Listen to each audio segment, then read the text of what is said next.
back in it, trying to win it. Bill and Dave, Gridiron 360, talking 2020 NFL draft prospects, and we are sticking in the SEC. Well, we have a lot of these going out. They're a very deep conference for draft prospects, and rightfully so. Notoriously the best conference in college football. So we move on. We talked about Jerry Jeudy, and we talked about little Henry Ruggs. We talked to little Justin Jefferson. We moved on to Lynn Bowden. We moved on to Lawrence Cager. We talked to little Van Jefferson. We are going to talk right now a couple other names that you should know about. We'll start also in the SEC West at Texas A&M. From Houston, Texas, redshirt junior Courtney Davis, 6'1", 201 pounds, 31 3/8-inch arms, 9.5-inch hands. Mr. Courtney Davis, I got him at about a 4.5, 4.5, 4.5, 4.40. Not super fast. The past 2 years, Clemson has had a home-and-home series with Texas A&M, and we won both. But the one guy I felt like, and granted, last year Kellen Mond had a phenomenal day against us. The year before this last one, I mean. Both games, though, Courtney Davis, his name came up over and over. And we've got a good defense. We've got a good secondary. And this guy, if you don't forget, not this past year, the year before, in that, how many overtime game wasn't it against LSU? Wasn't he the one that caught the final touchdown, I believe? He caught a few of them. This is a guy that has been good at Texas A&M. And I'll be honest with you, Dave, he'll get drafted and not as an undrafted free agent. I saw a guy that in an offense that was certainly not consistent, this was the one piece that seemed to be consistent. I remember watching them even against your LSUs and your Alabamas this past couple of years and be like, just because we played them early in the year and his name was coming up over and over, I'm like, this guy he's a ball player, my friend. Yeah. Courtney Davis will be drafted, my friend, and he will be good on somebody's team. I almost liken it to a guy that my New York Giants drafted this year, a Mr. Darius Slayton from Auburn. Very similar. Not talking about a guy that it was necessarily a huge wide receiver draft prospect overall, let alone in his conference. He was up there, but a guy that just was a solid performer his entire career while he was at Auburn.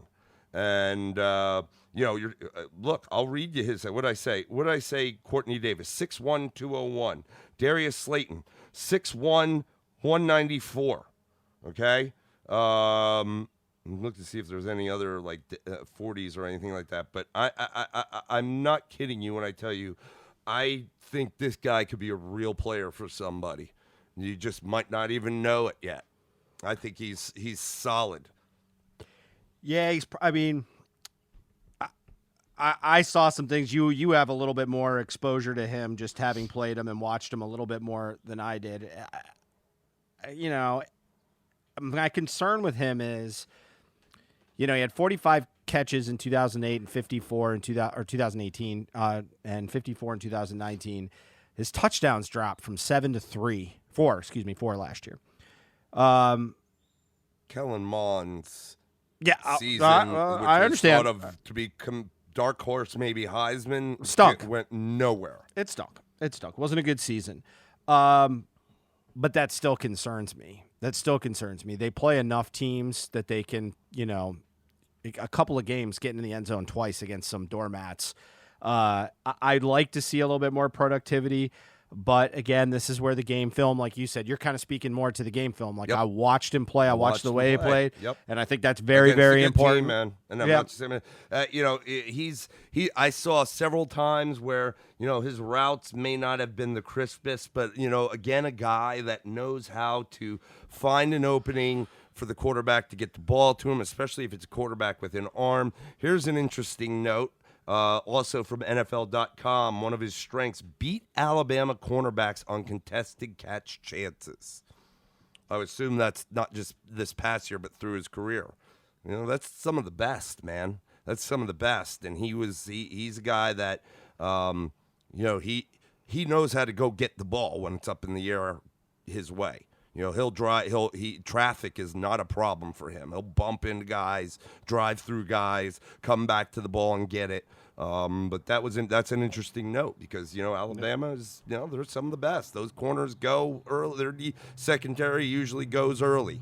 So I like Courtney Davis a lot. I like her a lot. Yep. So another interesting wide receiver from the Southeastern Conference. As we move on to a gentleman from the the SEC East, and that is Mr. Brian Edwards from the University. Excuse me. Yeah, I coughed intentionally, actually. From the University of South Carolina Gamecocks. He is a senior from Conway, right up the road from Columbia. 6'3", 212, 32 1/4 arms, 9.5-inch hands. You want to talk a little bit about Mr. Edwards? What I can tell you got is a little bit more experience with him being he's your rival. We play him a lot. He's a big guy. He's got a lot of strength. There was a game this year that he had again, college is 1 foot, but he had a toe touch catch with literally his 32-inch arms stretched all the way out over the sideline and one-handed the snag. Yep. Incredible catch. I mean, I think it was the number one highlight of the week that week. It's hard to say. I mean, again, I talk about Courtney Davis when he played us. When we played this guy, I mean, Edwards showed up, but he wasn't the biggest threat, considering he was the best receiver on the team, at least this year. Last year, it was Deebo Samuel. Deebo was banged up a little bit. I think I can't remember if he played when we played him, but we shut him down. I mean, he still did some stuff, but not what he did to everybody. I think kind of has similarities, in terms of strengths, like the last guy. A guy that's, he's big-bodied, may not be completely polished, but he's strong, and he knows how to go get the ball when it's coming towards them in traffic. Again, a play like I just talked about, he was covered right up onto the sideline, and it took that reach. But the ability to make a play like that, similar to the back shoulder throw, can be deadly if you have, a really good quarterback slinging the ball your way. Yeah, definitely. I mean, they also, just to be fair to him, at South Carolina had some quarterback issues this year. It was a mess. They, the guy's name because you kept swearing all year long that this guy wasn't really hurt. The quarterback they had before they moved into the freshman. Oh yeah, what's his name? It'll come to me. But they, their offense struggled. We talked a little bit about the running backs already. They didn't really have. They had decent running backs, but they weren't elite. So they really didn't have a lot to lean on offensively. At any particular area. So some of that can be a challenge to it. Bentley, that's right. Jake Bentley, and then Ryan Helinski, the freshman, took the over. one that came in, right? Yep. And, he had some flashes, Helinski. I mean, Helinski was the one that beat Georgia, correct? Yes. But Bentley had already been taken out, and that was an overtime game. Now, watching that game again, we were both actually at the Florida State-Clemson game while that was going on, but we kind of watched it a little bit, but then I watched a little bit of the replay and the highlights. That was a game where Georgia did everything not to win that game. I don't know if they could have tried harder to not win that game. Just boring. And if you remember, again, that was where Fromm kind of started a downhill trend with, I think he had 3 picks in that game, if I remember correctly. Yeah, it just was ugly. But it is a team that had some challenges. They showed up at some times and not others. We're kind of rubbing on the late rounds with these guys at best. There's only so many times you can be the big body guy before we already got that guy on our roster. So that may be the challenge that he runs into there. All right. Let's move on to the last receiver we're going to kind of dive into out of the SEC, and that is Juwan Jennings from the University of Tennessee Volunteers. He is from Murfreesboro, Tennessee. He's a redshirt senior, 6'3", 215, 31 and 5/8 inch arms, 9-inch hands, 4'7", 240. That killed him a little bit. Now, the question is, he doesn't have game tape that says that he's that slow. Meaning that, and understand, this is another team that has had perpetual quarterbacking issues. It's like, I swear, Garantamo gets yanked every game only to start the next game. So they've had problems, and Tennessee has been, just really. God, I'm trying to think. Probably after T. Martin. I'm trying to think of years they had after that were really solid. Maybe early part of the 2000s, where they were, and then since then they've been pretty much hard, downright irrelevant. Yep. So this is a guy, though, that it'll be interesting. Again, That this is sucks where a 'cause guy they had some players. I mean, Yeah. They had Hurd in the backfield along with Kamara at one point. Yeah, I mean, yeah. it's been, but this is a kid. I mean, he does have the body. He's got some tape that is worth watching. Certainly. Yeah. I read about this. After he ran the combine, because he was the second slowest receiver at the combine. And generally at that time was kind of getting plugged in around third, fourth, maybe fifth round. And now that, the question is he a day 3, pickup? He's the kind of guy I'd probably take a chance on certainly in round 6 or 7 if I'm needing a receiver. I think, to me, of all the guys we probably just talked about, maybe obviously with the exception of Lynn Bowden we talked about last time, but of the last couple we talked about, he's probably in my mind got the most upside. But he's gonna be your go and get it guy, meaning he's not gonna burn you down the field. Obviously, No, but I think what's interesting, if you watch his tape that I saw, this is a strong guy in the sense that I saw him break a lot of tackles as a wide receiver. Physical. So he's very physical, but he's not fast. He's not going to take certainly from that 40 time didn't help, but he's not like super fluid in his hips, like you may see like a Ruggs or a Judy, like just that quickness, that fluid hip movement, that just run down field. And one of the concerns I have in terms of him, he could shake tackles, but is he putting himself into position to allow himself to get hit like that when maybe he could put himself in a position to not take on so many hits like that? It's great that he could shake them, but sooner or later somebody may do some damage. Yeah, I mean, the truth of the matter is there's 2 ways to be after the combine. Doesn't always make it realistic. You're either at the top of a list or you're at the bottom of a list. If you're in the middle, there's a lot more look at game tape, but these kind of things scare people. Because when you're 4.72, you start talking about a guy that can get his routes jumped, and that gets real scary, no matter how big you are. But if a guy, all these corners can stand in front of you, they're going to take the ball away. So I still see him getting drafted. I do. I think it's going to be late, but I still see him getting drafted. I just think there was too much hype, and there was some production there.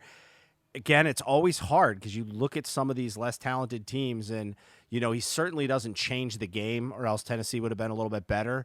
But it's hard to change the game with the weapons that were out there, certainly over the last year in particular. And this was a year where everybody kind of thought Tennessee was going to maybe take a little bump and get a little better.